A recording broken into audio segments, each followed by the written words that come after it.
Madgaon express 2 hours 23 minutes run time తో prime లో stream అవుతుంది, ఓన్లీ ఇన్ హిందీ. తెలుగులో ఇంకా డబ్ అవ్వలేదు. ఈ మూవీ ట్రైలర్ చూసాక ఇది కూడా ఒక రొటీన్ బాలీవుడ్ కామెడీ అనుకున్నా, బట్ మూవీ చూసాక నాకైతే ఈజీగా ఒకసారి చూడొచ్చు అనిపించింది.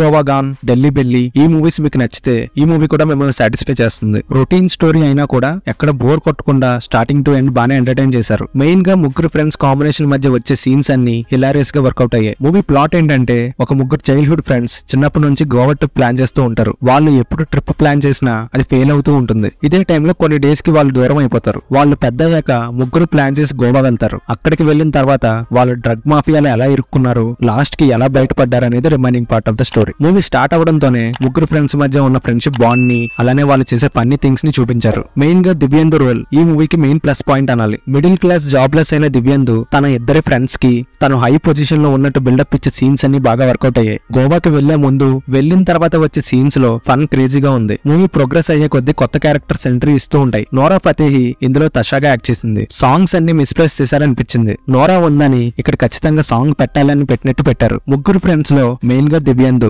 డైలాగ్ డెలివరీ కానీ ఎక్స్ప్రెషన్స్ కానీ చాలా క్రింజ్ గా ఉంటాయి, but at the same time ఫన్నీగా కూడా ఉంటాయి. Pre interval to interval main గా స్కామ్ 1992 లో యాక్ట్ చేసిన ప్రతీక్ గాంధీ పెర్ఫార్మెన్స్ సూపర్ ఉంది. ప్రతీక్ గాంధీ నుండి ఈ రేంజ్ కామెడీ టైమింగ్ నేనైతే ఎక్స్పెక్ట్ చేయలేదు. ఉమెన్స్ గ్యాంగ్ ఎంట్రీ ఇచ్చే సీన్స్ అండ్ ఇంటర్వెల్ కొంచెం డీసెంట్ గా ఎండ్ చేశారు. ఓవరాల్ గా ఫస్ట్ హాఫ్ కొన్ని సీన్స్ అండ్ సాంగ్స్ పక్కన పెడితే రెస్ట్ అంతా బానే ఉంది అనిపించింది. సెకండ్ హాఫ్ కొంచెం స్లోగా స్టార్ట్ అయినా తర్వాత మూవీ పికప్ అవుతుంది. స్టోరీలో డ్రగ్స్ ఉన్నాయంటే దానికి ఒక గ్యాంగ్, ఆ గ్యాంగ్ కి ఒక హెడ్ ఉండడం కామన్. ఈ మూవీలో కూడా సేమ్ అదే రొటీన్ టెంప్లెట్ ని ఫాలో అయ్యారు. కాకపోతే ఇక్కడ ఒక ఉమెన్ స్మగ్లింగ్ గ్యాంగ్ ని పెట్టారు. సాంగ్స్ మాత్రం మూవీ ఫ్లో ని డిస్టర్బ్ చేయడానికి తప్పితే ఇంకా దేనికి యూజ్ అవ్వలేదు. ఈ మూవీలో రొటీన్ గా వెళ్తున్న సెకండ్ హాఫ్ ని ఫిష్ మార్కెట్ సీన్ మూవీని కంప్లీట్ గా టర్న్ చేసింది. ఈ సీన్స్ లో మెయిన్ గా Prateek and Divyendu acting hilarious గా వర్కౌట్ అయింది. లేడీ గెటప్స్ ఇద్దరు యాక్టింగ్ ఎరగదీశారని చెప్పాలి. లిటరల్లీ ఈ ఎపిసోడ్ లేకపోయి ఉంటే హ్యాపీగా స్లీప్ అయ్యొచ్చు ఈ మూవీకి. అవసరం లేకపోయినా వచ్చిన సాంగ్స్ ని పక్కన పెడితే ఈ మూవీలో మాక్సిమం జోక్స్ అన్ని వర్కౌట్ అయ్యాయి. కొన్ని సీన్స్ బాగా స్ట్రెచ్ చేసిన ఫీల్ వచ్చింది. క్లైమాక్స్ డీసెంట్ గా ఎండ్ చేశారు. పర్ఫార్మెన్సెస్ వైజ్ చూస్తే దివ్యేందు స్టీల్స్ ద షో అనొచ్చు. స్టార్టింగ్ నుండి